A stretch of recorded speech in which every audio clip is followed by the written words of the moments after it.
অঞ্চল কুংগুল পৌৰ ডাঙৰীয়া, আমাৰ উপস্থিত তথা মহিলাসকল, আমি আজি আমাৰ BPF-ৰ কেন্দ্ৰীয়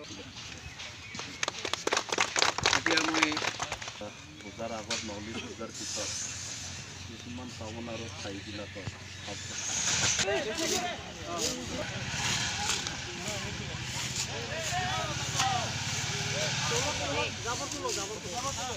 আমাৰ মুছলপুৰ প্ৰাইমাৰী BPF কমিটিৰ পৰা আমি স্বচ্ছতা যিটো অভিযান এইটো আমি আৰম্ভ কৰিছোঁ।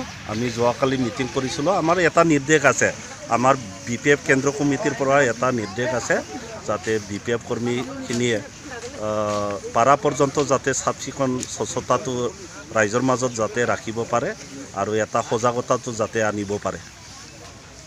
আমি প্ৰথম আজি দুৰ্গা মন্দিৰ মুছলপুৰ দুৰ্গা মন্দিৰত কৰিছোঁ আৰু ইয়াৰ পিছত আমি বিভিন্ন ঠাইত কৰিম।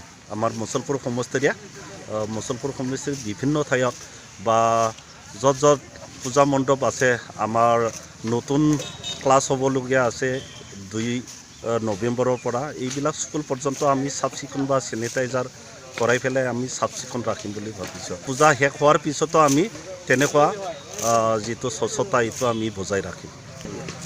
ৰাইজক সেইটোৱে এটা সজাগতা আহিব লাগে স্বচ্ছতাৰ ক্ষেত্ৰত। এই ক্ষেত্ৰতে আমি BPF-ৰ পৰাও এইটো কাৰ্যসূচী হাতত লৈছোঁ। আমাৰ বহুতো ঠাইত, বহুতো জিলাত আমাৰ মানে অসমৰে তিনিচুকীয়া বা যোৰহাট তেনেকুৱা ঠাইত বহুতো ভাল কাম কৰিছে আমাৰ DC-বিলাকে বা ৰাইজে সহযোগ কৰাৰ কাৰণে ভাল কাম হৈছে।